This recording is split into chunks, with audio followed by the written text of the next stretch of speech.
to Jonathan Taylor. Huge hole. He's at the 30. He's going to go. 10, 5, touchdown. Jonathan Taylor made a man miss the line of scrimmage and then runs it into Pater for a one-handed INT. Are you kidding me? Kenny Moore. What a play by Nyheim Hines.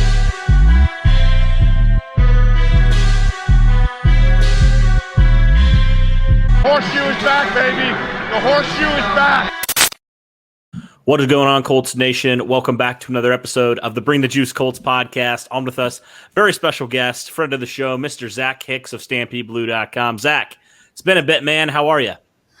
Doing all right. Just ran home from my store inventory at my day job, so a little worn out, but I'm excited for the weekend, excited for the draft, excited for talk some football with you here, man. Yeah, absolutely. Man, it sounds like we both gonna have a full day. Just, we were joking off air, just like doing taxes, doing all this fun adult stuff. It's great. But yeah, Zach, like you mentioned, man, draft's coming up less than 3 weeks now. Can't believe we're almost to this point now. And the Colts have a lot of decisions, a lot of holes they need to fill per se in this draft. So I thought it'd be a good idea to kind of have a kind of a two-part video here. First off, looking at, okay, what's it going to take for the Colts to just stay at 21? Who are some prospects in your mind that you're like, okay, if this guy's available, the Colts just need to pick him?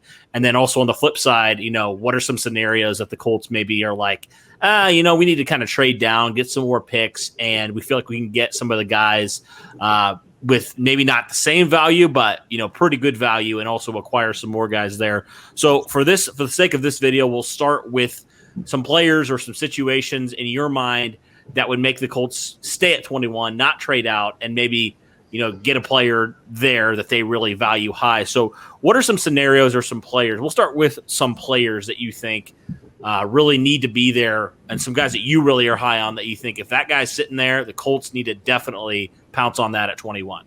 Yeah, I think with this draft, it's a lot different than past drafts where I feel like, like we usually have a good amount of guys who are there in the late first round that look really interesting.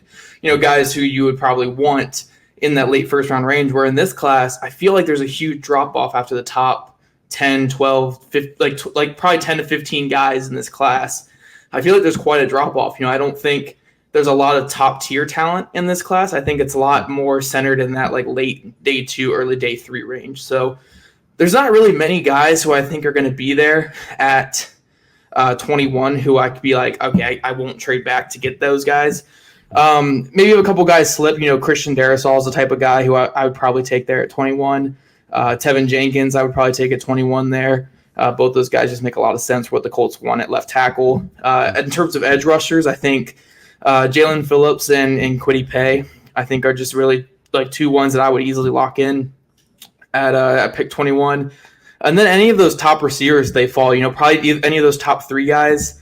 I also probably consider LSU's Terrace Marshall there at 21 as well. I'm really, really high on him. But any of those top 3 guys, and the 2 Alabama guys, Devontae Smith, Jalen Waddle, or Jamar Chase, which won't happen. He won't be there, obviously. But, right. If any of those guys were to fall to 21, I'd probably send that pick in as well. But outside of that, there's really not too many guys in this class I'd take at 21 outside of trading back. Maybe J.C. Horn as well. I really like J.C. Horn. He's my quarterback 1 in this class. But I'm team trade back. I think there's so much value in that middle part of this draft that I just want to have more picks there. Yeah, no, that totally makes sense. So who are some guys there? Say you do trade back, who are some guys there maybe, and first off, how far would you trade back? And then who are some guys at that spot that you'd really want the Colts to consider? There's a wide range of possibilities, like preferably you want to stay in the first round. You want to go to maybe pick 28, 29, 30, and kind of keep that first round pick. That way you can also have that fifth year option on some guys. That fifth year option is big. That's why you see teams trade into that like 28 to 32 range every single year. You preferably want to stay in that. But, if you get a trade like what Washington offered the Colts a couple years ago, where it was the 34th pick of that draft plus a second round pick the next year and another pick, I could see it being hard to turn down a situation like that. I know Colts fans would hate that because, you're not gaining extra capital in this one draft. and you'd feel like you're not getting that value. But then the next year, you could turn into a guy like Michael Pittman Jr. and it could work out. So, I think it just depends on what the offers are. But preferably, I'd probably want to aim to, again, like that 28, 29, 30 range, then look for maybe a left tackle that's a little bit of a teardrop, like Alex Leatherwood would make a lot of sense for the Colts there. End of the first round, you could take a shot on, again, a receiver like Terrace Marshall. He might be there in the later first round. There's a lot of corners in this class. Greg Newsome might be there. So there are quite a few guys where if you move back to the late 20s or even to the early 30s or even the 40s in the second round, I think there's quite a few guys that really fit the Chris Ballard and Colts mold that makes sense for this team. Yeah, I saw somebody posted a couple of days ago, like the teams with the least amount of picks. The Colts were in there with only 6 picks this year. How likely do you think it is that Ballard acquires picks? I mean, he seems like he's a guy that's always – he's been quoted saying, man, I like them picks. So how likely do you feel like it is for the Colts to trade back and acquire some picks? Oh, I'd probably put the over-under at trade backs being 2 or 3 with the Colts in this class. I mean, I don't even want to say I'd lock in 21 to being a trade back because we know I'd say we're pretty confident that offensive tackle is going to be like their first pick in this draft, whether that's at 21 or in a trade back. So maybe they'll stay at 21 if a tackle falls there. But yeah, I mean, I would definitely think that second round pick is going to be a trade back, probably the first round one as well. We might see a couple trade ups later in the draft depending on how much he gets back. But it's Chris Ballard. He'll trade back. He'll grab more value. He loves picking. I believe, I don't know if he said it on with the next pick or if he said it in another interview, but a lot of NFL teams, not just the Colts, they view pretty much like picks 20 to picks 40 in that same tier. That's kind of a very similar tier. So to Chris Ballard, something he's done really, really smart in the draft over the last couple of years is I'm okay with moving from 21 to 34 and picking up more value because those guys are also closely tiered. And I believe when they traded back in, I want to say 2019, and they got Rock Ya-Sin at pick 34, he was their guy they were going to take in the first round if they didn't trade back. But because they traded back, they still grabbed him and they gained that extra value, which turned into Michael Pittman Jr. So yeah, I would say it's way more likely that first round pick and second round pick are on the trade block and end up getting traded than not. Yeah, I think that's just so Chris Ballard. Like he's like giving himself more shots, right? Like if one doesn't work out, okay, like that sucks. But like we have all these other second round picks. I mean, that's just the beauty of Ballard. He may not always hit on guys, right? But he more often than not, he gives himself a good fighting chance, which I always love that. I'm curious, kind of looking at some of these picks, feels like the Colts every single year have a pick that we're kind of like, whoa, where did this come from? Last year was Jonathan Taylor, right? We're just like, wow, running back in the second round. Maybe that doesn't happen this year to that extreme. Are there any positions, though, that you think maybe Colts fans and, just draft fans in general looking at the Colts maybe aren't thinking is a need, but Ballard might look at it and be like, yeah, we're going to take this guy here because he's the best guy on the board, kind of like they did with Jonathan Taylor last year? Yeah, I think two that make sense in a way that people probably aren't thinking about. I think one is linebacker, especially with Bobby Okereke moving to Mike. Outside of Darius Leonard and Bobby Okereke, you really don't have much experience in that linebacker group. Zaire Franklin is probably their starting Sam right now, maybe EJ Speed, but those guys are, day 3 guys who've been special teamers their entire career. So if you get a guy like, say, Baron Browning there in the second round, say they trade back into the 40s or something like that, and Baron Browning's right there, or maybe in the 30s, I could definitely see that being a pick. He's a guy who could start at Sam early, and you could use him in a lot of ways. He could even rush off the edge. I think linebacker could be definitely something they draft much higher than we expect. Preferably I'd want that to be a day 3 pick, but we could definitely see, that coming a lot earlier. And then I think another one that might shock people is safety. I think the Colts want to get back to those 3 safety looks because if you think about last year when they took Julian Blackmon, it was with the mindset like, hey, if Malik Hooker is not brought back, we have this replacement. But when they took him, they planned on playing all 3 of those guys this last year. It just happened, to be where Julian Blackmon got healthy and Malik Hooker tore his Achilles right at the same time, and they had that fill-in. But they wanted to play all 3 of those guys, so I could definitely see them taking a third safety a lot earlier than we expect. Maybe if they trade back and they get an extra third, maybe another pick in the 3rd round or even the 4th round, which people might think is a little early for a safety. They don't really have a reliable guy behind those top 2 guys, even though those top 2 guys are so great. We saw last year when Kari Willis went down with an injury, Tavon Wilson came in. It just wasn't very good when they needed him to be. So I think getting a valued player at that third safety spot is a bigger need than most people think. And I feel like the Colts are going to address that in this draft. Yeah, and some other needs for the Colts. Pass rushers, obviously, we would say maybe one of the biggest needs. Yeah. It feels like we've been saying that for the past how many years. Where do you stand on pass rusher? Because you have a couple guys you invested second-round picks into the last few years.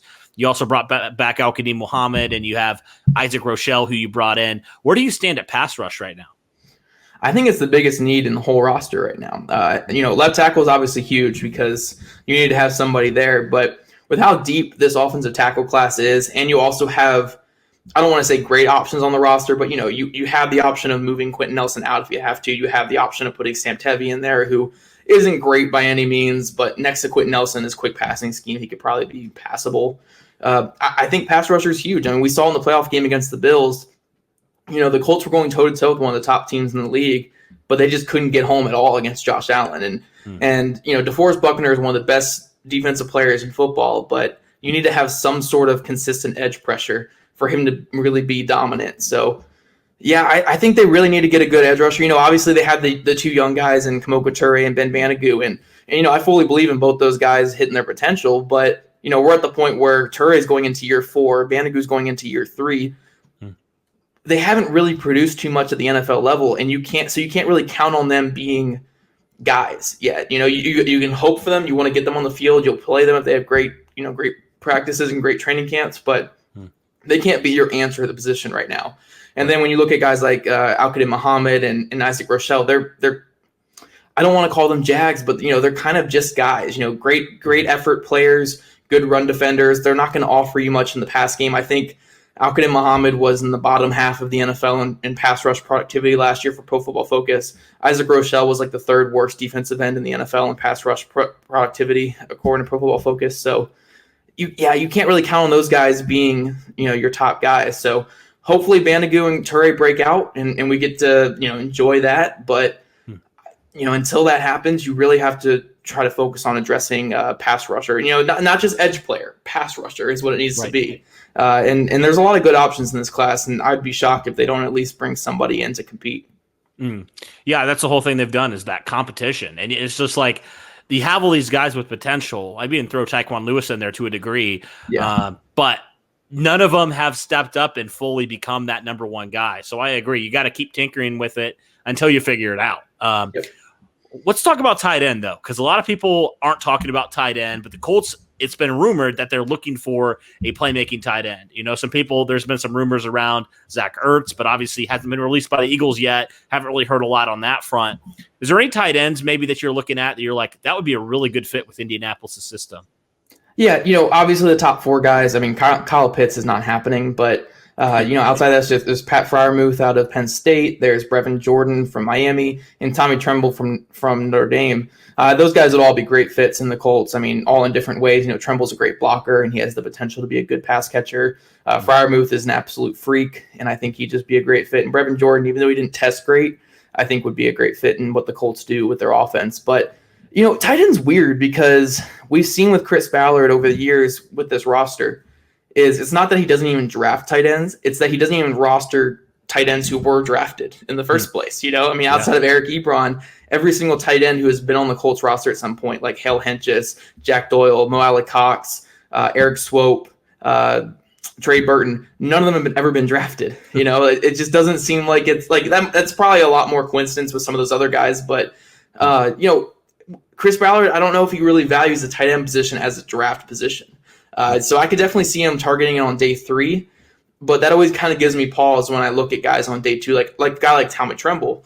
Because even if you go back to the Chiefs days with Chris Ballard, he didn't really draft tight ends. I think they drafted Travis Kelce in the second round, but besides that, it was just really never a position they drafted.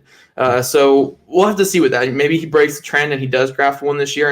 And I keep bringing up Tremble. I think that would just be an outstanding fit for what the Colts do and what they want out of their tight ends to be kind of versatile in the pass and run game. But outside of that, on day 3, there's a couple guys that I really like. Kylan Granson out of SMU, I think is a really good move tight end type player. He might be limited just to pass downs, but he's a good player. And then also the UCF wide receiver, maybe turned tight end, Jacob Harris, who ran a 4.37 at his pro day. I think he was like a 6.5 1.3 cone as well. So just an absolute freak athlete. Dane Brugler mentioned in his The Beast draft guide that Harris might be moving to tight end in the NFL. So that's another really interesting option there. But, they can play around with it. When you have two really good ones already and you kind of just need that receiving threat type or maybe just another young guy in there, you can kind of play around with it. So there's a lot of things they can do at that spot. Absolutely. It's going to be really interesting to see how the Colts address all these positions, like I said earlier. So I'm really looking forward to it, man. I mean, honestly, I'm just kind of to this point with Chris Ballard where I'm like, I'm expecting him to make a move at a position I'm just not even expecting at all, or a prospect I'm just like, I've never heard of that person before, but he just knows, man. He has it. He's had this guy on the board from day one. That's just kind of how he works. But final question for you, Zach, more of a personal question. How are you going to be enjoying the draft this year? Probably just crack open some beers on my couch and Hey. try to be stress-free as I can. Because, part of me feels like I don't have to worry about the first round because I don't, I'm 50-50 they even make a pick in the first round this year. Or if they do, I'm pretty confident it's going to be a left tackle. So it's not going to be something that everyone will kind of be like, oh, cool, left tackle. It won't be like this, it won't be like Michael Pittman Jr. pick last year. Everyone lost their mind or Jonathan Taylor. So, I'm just going to enjoy it. Luckily, I don't have any kind of writing requirements where I have to write every single pick as they happen like some sites do. So hopefully it's a stress-free night for me. Absolutely. Well, yeah, I hope you enjoy it, man. It should be a lot of fun this year. And thanks for coming on. Yeah, of course, man. All right. Take care. Thanks, guys. That'll do it for this one. And as always, go Colts.